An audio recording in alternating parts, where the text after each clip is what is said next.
Lee Travers feels that a change in Australia's government could slow down work on crypto regulations that could prove that the industry is already operating at a higher level than traditional finance. As the struggle for regulatory clarity down under rages on, Binance Australia's CEO Lee Travers thinks that such a framework will prove the crypto industry holds itself to a higher standard than many believe. Travers spoke with Cointelegraph on Tuesday about the current state of local crypto regulatory efforts and how the opportunities available in the industry are restricted by the lack of clarity. That lack of clarity was cited as the reason why the Commonwealth Bank of Australia, CBA, has indefinitely postponed a pilot program for its crypto trading services last month.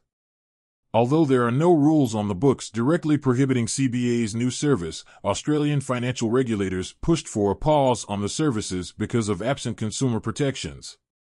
Without the regulations in place to allow such crypto services to operate, they cannot prove their viability. From Travers' point of view, the crypto industry is already ahead of traditional financial regulatory regimes for several reasons, and he believes new regulations should reflect that. He said he thinks the crypto industry wants to see regulation for a good reason. People in crypto want to prove that they hold themselves to a higher standard than what people think they actually are. Travers believes a prudent regulatory regime would make that higher standard apparent to Australians.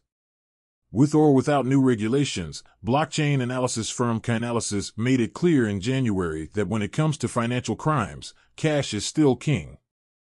Another way Travers said the crypto industry sets itself apart from traditional finance is that crypto such as Bitcoin, BTC, and Ether, ETH, do not easily fit into any existing classification for property or financial products. Cryptocurrency is currently categorized as property in Australia. Travers said that the distinction between crypto and other assets could expand over time as decentralization increases, adding that crypto fits across different products, which only compounds the difficulty in responsibly regulating it. Travers called Senator Andrew Bragg one of the champions for crypto on the Liberal side, but the local industry may be at a loss for such a champion now that the Labour Party has assumed power for the first time in 9 years.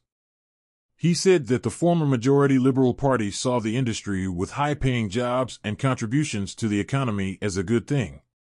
He worries that the work already underway on new regulations will slow down considerably because Labour is not immediately focused on blockchain or crypto, which could put the domestic industry at a disadvantage. This industry is crying out for clearer regulation because it's tough being a service provider in this environment. Overall, Travers seems bullish on crypto. He shared his conviction in the future of non-fungible tokens, NFTs, and the various roles they could play in society.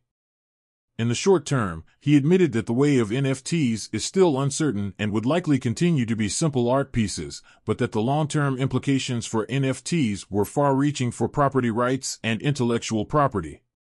He said that he thinks NFTs are going to be enormous. Intellectual property is why Disney is such a huge company. Despite the ongoing price crash where BTC has dipped below its realized price for the first time since March 2020, Travers is generally bullish on the industry. He noted in the short term, crypto will struggle as so much is macro-driven, but that it is just a matter of time before the tide changes back for the bulls. When the fear of higher interest rates is diminished, crypto will catch that wind and make more opportunities when everything has been sold off.